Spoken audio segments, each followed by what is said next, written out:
आज के हमारे इस वीडियो का topic what is electrical current और इलेक्ट्रिसिटी। मतलब इस वीडियो के अंदर हम इलेक्ट्रिकल करंट क्या होता है, इलेक्ट्रिसिटी क्या होता है, इसके ऊपर बात करेंगे। दोस्तों इस वीडियो के अंदर हम इस टॉपिक को काफी ज्यादा अच्छे से समझने के लिए इससे जुड़े और भी कई सारे पॉइंट के ऊपर बात करेंगे, जैसे कि चार्ज क्या होता है, इसके अलावा इलेक्ट्रॉन क्या होता है, क्योंकि यह दोनों वर्ड इलेक्ट्रिकल के अंदर हमको कई बार सुनने को मिलता है और हम बार बार कंफ्यूज होते हैं कि आखिर ये दोनों क्या है। और जब हम इन दोनों को अच्छे से समझ जाएंगे तो हमें अपने आप इलेक्ट्रिसिटी और करंट क्लियर भी हो जाएगा। तो दोस्तों बिना ज्यादा देर करे आज के इस वीडियो को स्टार्ट कर लेते हैं। दोस्तों वीडियो के स्टार्टिंग में ही सबसे पहले जो हमको मुख्य चीज समझने में आनी चाहिए वो आनी चाहिए कि आखिरकार ये चार्ज क्या होता है। अगर ये चार्ज आपको पता चल गया तो इसके बाद में आप ये तीनों चीजें आसानी से समझ लोगे। तो दोस्तों यह चार्ज काफी ज्यादा सिंपल सी बात है।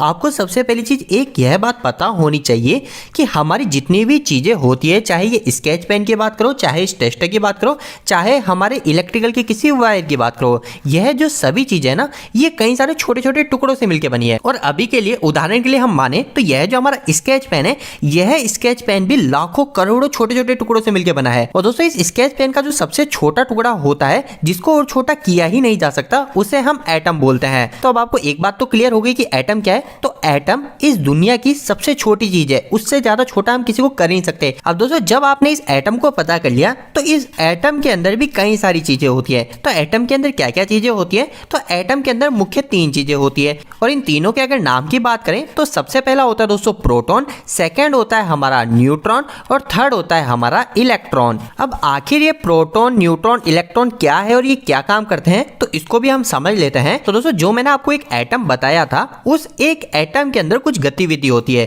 क्या गतिविधि होती है, तो यह गतिविधि होती है कि हमारा जो प्रोटॉन होता है और हमारा जो न्यूट्रॉन होता है हमेशा ये आपस में कंबाइंड रहते हैं। और एटम के अंदर यह दोनों जो कंबाइंड रहते हैं उसको आप एक तरह से यह समझ सकते हैं कि एक कमरे के अंदर बंद है। और यह जो इनका कमरा है इसे हम न्यूक्लियस के नाम से जानते हैं। वैसे हमको इतना डिटेल में नहीं जाना है, पर मैंने आपको छोटी सी भाषा के अंदर इसको क्लियर करने की कोशिश करी है। अब दोस्तों यह जो प्रोटॉन और न्यूट्रॉन यहाँ पे स्थित है, इसके बाहरी साइड में, इसके बाहर की साइड में इलेक्ट्रॉन हमेशा इसके चक्कर लगाते रहते हैं। कभी इधर से इधर होगा, कभी इधर से इधर होगा। मतलब ये इलेक्ट्रॉन हमेशा इसके बाहरी कक्ष पे चक्कर लगाते रहते हैं। मतलब कि यह स्केच पेन तो अभी बिल्कुल हमें स्थिर दिख रहा है, लेकिन ये अंदर से स्थिर नहीं है। इसके अंदर भी जो लाखों करोड़ों की संख्या में इलेक्ट्रॉन है, वो इलेक्ट्रॉन हर समय मूवमेंट कर रहे हैं, लेकिन उस मूवमेंट को हम हमारी रियल आईज से नहीं देख सकते, रियल आंखों से नहीं देख सकते। अब दोस्तों यह जो हमने तीन चार चीजें देखी है, इसको हमें हमेशा याद रखना है। इसको याद इसलिए रखना है क्योंकि यह कहीं से बनाई नहीं गई है, इसका किसी ने नाम दे दिया। जैसे कि इस स्केच पेन को हमने स्केच पेन नाम दे दिया, तो वो हमको याद ही रखना पड़ेगा।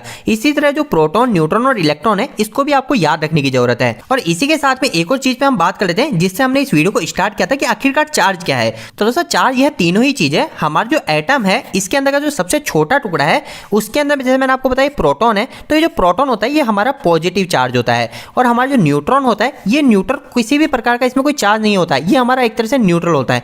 और जो हमारा इलेक्ट्रॉन होता है, ये इलेक्ट्रॉन हमारा नेगेटिव चार्ज होता है। तो यह बात आपको क्लियर होनी चाहिए। आगे से कभी भी कोई बोलता है कि हमारा चार्ज फ्लो है, तो इसका मतलब ये कि वो इसी चार्ज के ऊपर बात कर रहा है कि हमारा जो इलेक्ट्रॉन है, हमारा जो नेगेटिव चार्ज है, वो नेगेटिव चार्ज फ्लो हो रहा है। अब दोस्तों यहाँ पर कई लोगों के मन में यह भी क्वेश्चन आ सकता है कि हम जब भी करंट की बात करते हैं तो करंट की परिभाषा में रहता है, करंट की डेफिनेशन में कहा जाता है कि हमारा जो फ्री इलेक्ट्रॉन है, उस फ्री इलेक्ट्रॉन के फ्लो होने को ही हम करंट बोलते हैं। लेकिन अभी के केस में हमने कहीं पे फ्री इलेक्ट्रॉन की बात नहीं करी, अभी हमने सिर्फ इलेक्ट्रॉन की बात करी। तो आखिर इलेक्ट्रॉन और फ्री इलेक्ट्रॉन क्या है, इसको भी हम एक मिनट में देख लेते हैं। तो दोस्तों जो अभी हमने यहाँ पे प्रोटॉन और न्यूट्रॉन को देखा एक न्यूक्लियर के अंदर, और इसके बाहर हमने क्या देखा कि इलेक्ट्रॉन जो है इसके ऑर्बिट में हमेशा कंटिन्यू चक्कर लगाए जा रहे हैं। अब दोस्तों यह तो एक एटम की बात हुई, लेकिन कई सिनेरियो में क्या होता है, हमारा जो कंडक्टर होता है या फिर हमारा जो मेटल होता है, उस मेटल के अंदर कुछ मात्रा में एक ऐसे इलेक्ट्रॉन भी रहते हैं जो इस प्रोटॉन और न्यूट्रॉन के आजू बाजू चक्कर नहीं लगाते, वह बाहर अपनी अलग ही रैंडम डायरेक्शन में घूमते रहते हैं। जबकि ये अंदर के जो इलेक्ट्रॉन है इस ऑर्बिट के अंदर के,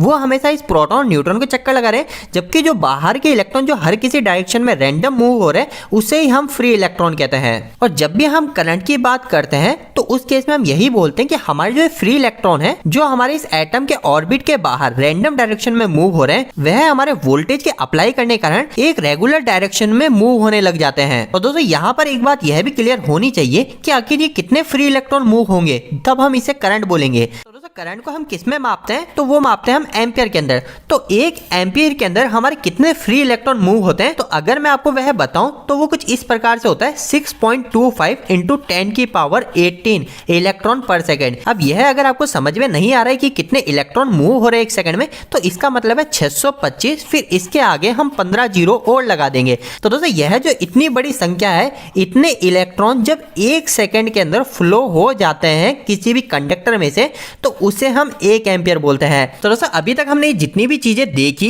ये सारी पूरी तरह से मिक्सिंग में चल रही थी। अभी तक हमको कुछ क्लियर समझ में नहीं आया होगा, लेकिन अब हम इन सभी के एक एक करके आंसर के ऊपर बात करते हैं, जिससे हमें ये सारी बातें पूरी तरीके से क्लियर हो जाएगी। सबसे पहले हम चार्ज की बात करते हैं कि आखिर चार्ज क्या होता है। तो चार्ज सिंपल सी बात है, मैंने आपको बताया कि हमारी जितनी भी चीजें हैं इस दुनिया के अंदर वो सभी छोटे छोटे टुकड़ों से मिलकर बनी है। चाहे हम हवा की ही बात करें तो यह जो सभी चीजें एक छोटे से टुकड़े से मिलकर बनी है, वो सबसे छोटा टुकड़ा हमारा एटम कहलाता है। और इस एटम के अंदर ही हमारी टोटल 3 चीजें होती है, जो कि होती है प्रोटॉन, न्यूट्रॉन और इलेक्ट्रॉन। और इसी के अंदर जो प्रोटॉन होता है वो हमारा पॉजिटिव चार्ज होता है और न्यूट्रॉन होता है वो हमारा नेगेटिव चार्ज होता है। और जब भी हम चार्ज के फ्लो होने की बात करते हैं या फिर चार्ज की बात करते हैं, तो वो हम इसी चीज को बोलते हैं कि हमारा जो इलेक्ट्रॉन है, जो नेगेटिव चार्ज है, वह हमारा फ्लो हो रहा है। सेकंड बात करते हैं कि आखिर इलेक्ट्रॉन क्या है। तो इलेक्ट्रॉन भी मैंने अभी आपको वही चीज बताई है कि इलेक्ट्रॉन हमारा नेगेटिव चार्ज होता है और यह इलेक्ट्रॉन हमेशा प्रोटॉन और न्यूट्रॉन के आजू बाजू चक्कर लगाते हैं। और यहाँ पर आपको एक बात यह क्लियर रखनी है कि इलेक्ट्रॉन अलग चीज है और फ्री इलेक्ट्रॉन अलग चीज है। फ्री इलेक्ट्रॉन क्या है, तो वो मैंने आपको बताया था कि इलेक्ट्रॉन तो हमेशा इस ऑर्बिट के, इस प्रोटॉन न्यूट्रॉन के आजू बाजू चक्कर लगाते हैं, लेकिन जो फ्री इलेक्ट्रॉन होता है वो हमेशा बाहर रैंडम डायरेक्शन में मूव होते रहते हैं। तो यह हमारे फ्री इलेक्ट्रॉन होते हैं। अब थर्ड पॉइंट आता है कि आखिरकार इलेक्ट्रिसिटी क्या होती है। तो दोस्तों इलेक्ट्रिसिटी का सिंपल सा मतलब है कि हमारे जो नेगेटिव चार्ज है, उस नेगेटिव चार्ज के फ्लो होने को ही इलेक्ट्रिसिटी बोलते हैं। और फोर्थ क्वेश्चन आता है कि आखिरकार फिर करंट क्या है। तो दोस्तों करंट भी वही सेम चीज है। जब भी हम हमारे किसी कंडक्टर पे वोल्टेज को अप्लाई करते हैं, तो उस वोल्टेज के अप्लाई करने के कारण क्या होता है, हमारे जो रैंडम डायरेक्शन में फ्री इलेक्ट्रॉन मूव कर रहे थे, इस पे एक प्रेशर पड़ता है और प्रेशर पड़ने के कारण हमारे ये इलेक्ट्रॉन एक सीधी डायरेक्शन में मूव होने लग जाते हैं। और जब यह इलेक्ट्रॉन इतनी बड़ी संख्या के अंदर मूव होने लग जाते हैं, तो उसे 1 एम्पियर कहा जाता है। और अगर ज्यादा संख्या में फ्लो होंगे तो उसे और ज्यादा एम्पियर बोलेंगे। और जो एम्पियर होता है, यह एम्पियर हमारा करंट ही होता है। तो दोस्तों आज का यह वीडियो थोड़ा सा बड़ा बन गया, लेकिन इन सभी टॉपिक को एक साथ लेना काफी ज्यादा जरूरी था।